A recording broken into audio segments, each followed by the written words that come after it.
Hello students, welcome to GRD classes. और आज का लेक्चर रहेगा हमारा एमसीक्यू बेस्ड, जिसके अंदर हमने कुछ क्वेश्चंस रखे हैं जो लॉज ऑफ मोशन से रिलेटेड है और ये एंट्रेंस बेसिस पर है। तो कहता है कि let a force F which is equals to F into K cap. ये फोर्स की वैल्यू दे रखी है एट सोना origin of Cartesian frame of reference. The moment of force about the point 1 and -1 will be। तो आपको इस तरीके से इस फर्स्ट क्वेश्चन के अंदर एक फोर्स की वैल्यू दे रखी है, that is F vector which is equals to minus F of K cap. ये फोर्स का मैग्नीट्यूड दे रखा है इस टर्म्स में, और इस तरीके से आपको बताना है कि मोमेंट ऑफ फोर्स निकालना है। तो सबसे पहले हमें पता होना चाहिए मोमेंट ऑफ फोर्स को कहते क्या है। तो मोमेंट ऑफ फोर्स जो होता है बच्चों, वो टॉर्क को कहलाते हैं, ठीक है ना। तो मोमेंट ऑफ फोर्स जो होती है वो टॉर्क होती है। तो सबसे पहले हमें क्या निकालना है, मोमेंट ऑफ फोर्स इन पॉइंट्स के अलोंग निकालना है। तो कैसे निकालेंगे, सबसे पहले हम X Y Z axis draw कर लेते हैं। तो let X this and this is Y axis and this is your Z axis. अब 1 एंड -1 जो पॉइंट है ये एक्स और वाई की वैल्यू को बताता है। तो एक्स की वैल्यू जो है वो प्लस पॉजिटिव एक्सिस में है, और y की वैल्यू जो है वो नेगेटिव एक्स एक्सिस में है, नेगेटिव और y एक्सिस में है। तो हमारे पास अगर मैं यहाँ पर एक पॉइंट प्लॉट करूँ नीचे की तरफ, तो ये 1 और -1 की वैल्यू को बताएगा। x तुम्हारा पॉजिटिव हो जाएगा बच्चों, और y जो है वो -1 हो जाएगा नेगेटिव नेगेटिव y एक्सिस में। तो torque about the given position, तो यहाँ पर जो टॉर्क होगी वो बच्चों r क्रॉस f की बराबर होगी, ये सभी को पता है। तो यहाँ पर जो r, this is called position vector. तो जो पोजीशन वेक्टर की वैल्यू है 1 की along, that is 1 of I cap. तो हम इसको आई कैप लिख सकते हैं, और y की value minus of J cap लिख सकते हैं। तो ये मेरा पोजीशन वेक्टर आ गया कोऑर्डिनेट्स के अकॉर्डिंग। और जो फोर्स की वैल्यू है बच्चों वो हमें पहले से ही गिवन है, that is F vector minus F of K cap. अब जिन बच्चों को टॉर्क निकालने का फॉर्मूला पता है तो वो ये मैट्रिक्स फॉर्म भी जानते होंगे।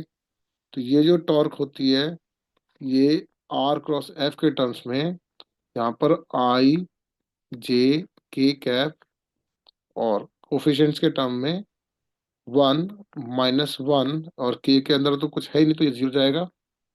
ठीक है बच्चों, अगर के की वैल्यू जीरो जाती है तो यहाँ पर जीरो जीरो, और यहाँ पर बन जाएगा माइनस ऑफ एफ, क्योंकि फोर्स के साथ सिर्फ के कैप है।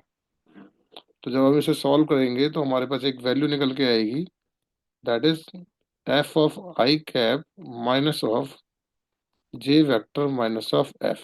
कैसे करते हैं, सबसे पहले इस आई वाले कॉलम को देखेंगे, और जो इस कॉलम से हटकर होंगे वैल्यूज तो हम इन वाले वैल्यूज को लिखते हैं। तो सबसे पहले क्या लिखेंगे बच्चों, आई कैप -1 0 0 माइनस एफ, जे के साथ माइनस का साइन आएगा, 1 0 0 माइनस एफ। ठीक उसी तरीके से के कैप 0 1 -1 और 0। तो ये इस तरीके से हमारे पास आई जे के की वैल्यू आ गई।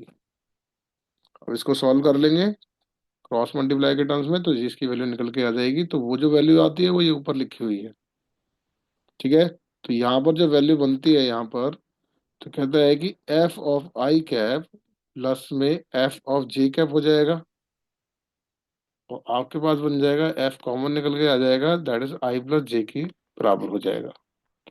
तो जो मेरे पास ऑप्शन बनता है तो उसमें बी ऑप्शन यहाँ पर बिल्कुल करेक्ट बन रहा है। तो B option is the correct answer.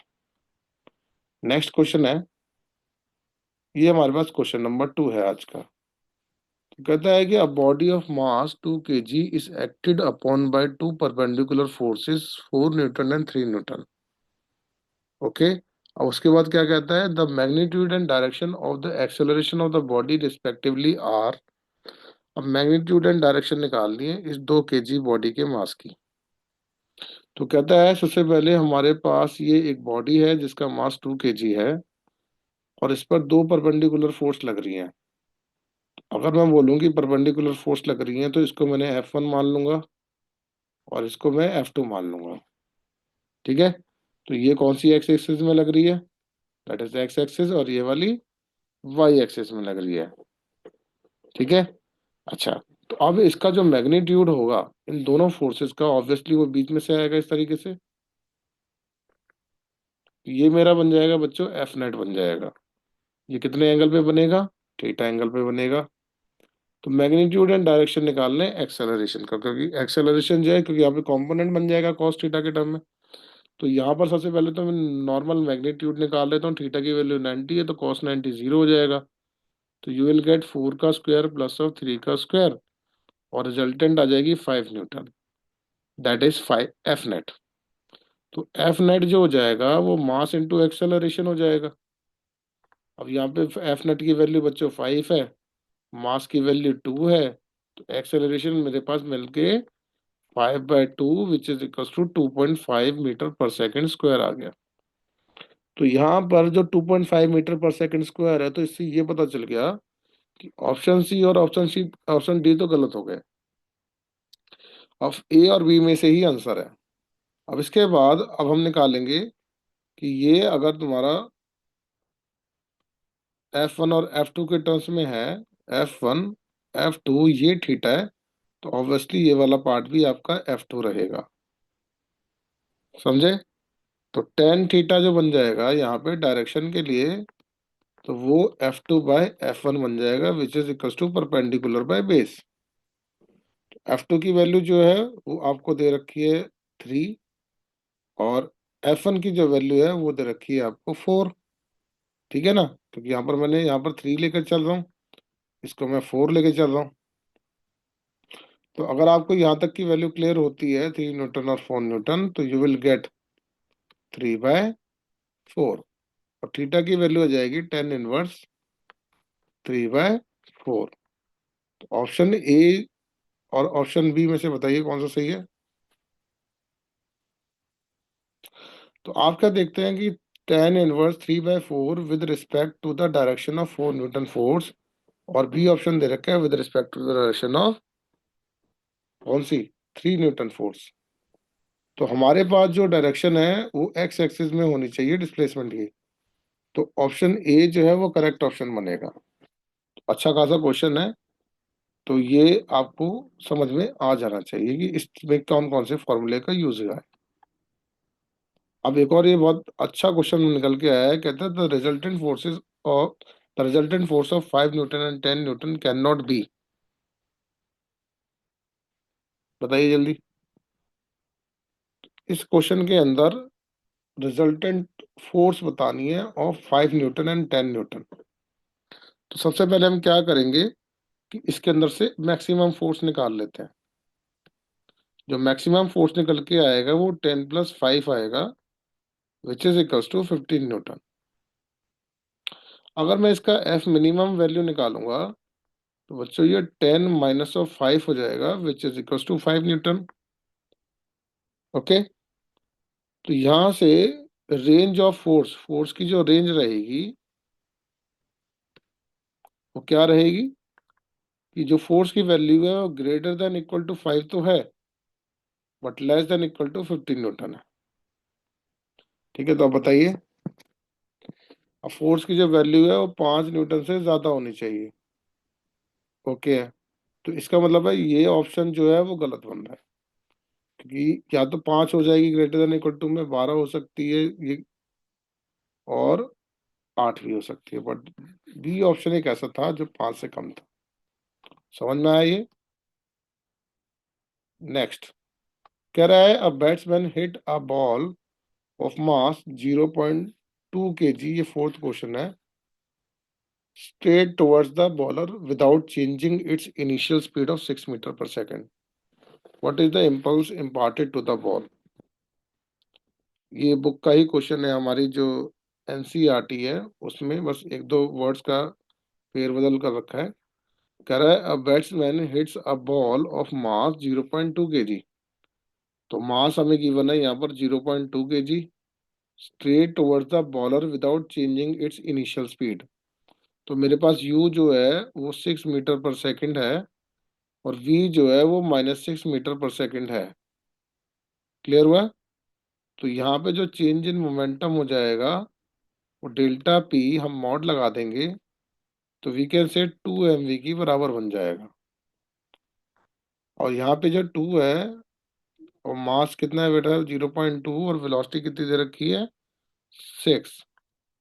तो इसको हटा देंगे पॉइंट को, तो 4 6 24, तो यू विल गेट 2.4 Newton/सेकेंड। तो बी ऑप्शन यहाँ पर दोबारा करेक्ट बन रहा है, कि लास्ट का भी बी था। और इसके बाद नेक्स्ट देखो, find the apparent weight of a body of mass 1 kg falling with an acceleration of 10 meter per second square. जब भी फ्री फॉल का केस होगा तो आपको एक नॉलेज है कि सर कोई भी बॉडी अगर किसी लिफ्ट में है, तो अगर वो ऊपर की तरफ जाती है, तो अगर नॉर्मल रिएक्शन ना आ रहे, इसका एक्सेलरेशन ए, तो नीचे एम जी लगेगा। तो दो एरोज ऊपर हैं, तो चलाने वाली फोर्स दैट इज आर है, माइनस ऑफ रोकने वाली force that is M G है, which is equal to M A बन जाएगा। तो एम कॉमन निकाल के जी प्लस ए होता है।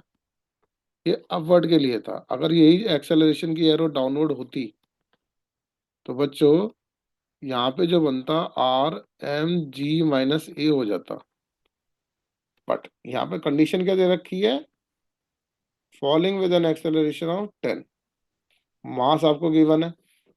तो अब इसको करने के लिए हम क्या करेंगे कि जो दैट इज न्यूटन, और you can say normal reaction R रहेगा, वो एम जी माइनस ए हो जाएगा, क्योंकि फॉलिंग का केस ये वाला बनता है।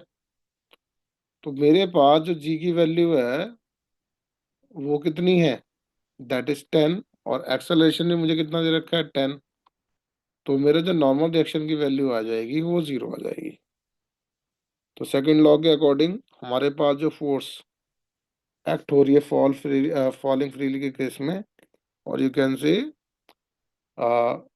फ्री फॉल के केस के अंदर हमारे पास जो एक्सेलरेशन आ जाएगा वो A = 10 हमें गिवन था। और हमने नॉर्मल रिएक्शन जब निकालेंगे तो ये 0 बन जाएगा, क्योंकि जी की वैल्यू भी हमने 10 लेकर चली है। याद रखना है, बहुत अच्छा क्वेश्चन था ये वाला। नेक्स्ट कहता है force of 10 Newton acts on a body of mass 0.5 kg और 0.25 सेकेंड्स। तो हमें सबसे पहले गिवन क्वांटिटीज को लिख लेना चाहिए। तो 10 Newton की हमें क्या दे रखी है? फोर्स दे रखी है acts on a body of mass. Mass हमें गिवन है 0.5 kg, और टाइम भी गिवन है बच्चों 0.25 सेकेंड्स। स्टार्टिंग फ्रॉम रेस्ट है, तो बच्चों यू 0 दे रखा है। मोमेंटम निकालना है हमें। तो इसके अंदर सबसे पहले मोमेंटम निकालने के लिए क्या करना पड़ेगा बच्चों? सबसे पहले हमें मोमेंटम, हमें तो पता होना चाहिए, जैसे मोमेंटम जो होता है वो मास इनटू वेलोसिटी होता है। और मास दे रखा है, फोर्स दे रखी है, तो यहाँ से मेरे पास एक्सेलरेशन आ जाएगा। तो एफ जो होता है बच्चों मास इनटू एक्सेलरेशन है। और यहाँ पर मास इनटू एक्सेलरेशन के लिए हमें क्या करना पड़ेगा? दैट इज A = F/m करना पड़ेगा। अगर A = F/m हो जाएगा, तो F की वैल्यू है बच्चों 10, और मास की वैल्यू है 0.5। तो यू विल गेट एक्सेलरेशन की value 20 metre per second square, क्योंकि ये पॉइंट हट जाएगा यहाँ से, और 10 ऊपर चला जाएगा, 5 × 2 = 10। 20 मीटर पर सेकेंड स्क्वायर तुम्हारा एक्सेलरेशन आ गया। अगर एक्सेलरेशन की वैल्यू इतनी आ जाती है, तो व्हाट इज द मोमेंटम? तो आपको पता है पार्टी की जो पार्टिकल है उसकी इनिशियल वेलोसिटी 0 है। तो V = U + 80 हो जाएगा। U आपके पास 0 है, एक्सेलरेशन 20 आ गया, टाइम की वैल्यू हमें गिवन है 0.25 सेकेंड्स। तो फाइनल वेलोसिटी जो आ जाएगी वो 5 मीटर पर सेकेंड आ जाएगी। सॉल्व करके निकाल लेना से। तो मोमेंटम जो आ जाएगा वो मास इंटू वेलोसिटी के अकॉर्डिंग 0.5 × 5 बन जाएगा, और यू विल गेट 2.5 Newton/सेकेंड। क्लियर होता है? तो आज के लेक्चर में हमने जितने भी क्वेश्चंस करे हैं, ये क्वेश्चंस आई रिक्वेस्ट एक बार फिर से रिपीट करके वीडियो को दोबारा देखना और इन क्वेश्चंस की प्रैक्टिस करना। और कोई भी डाउट है तो contact on GRD classes. Thank you very much.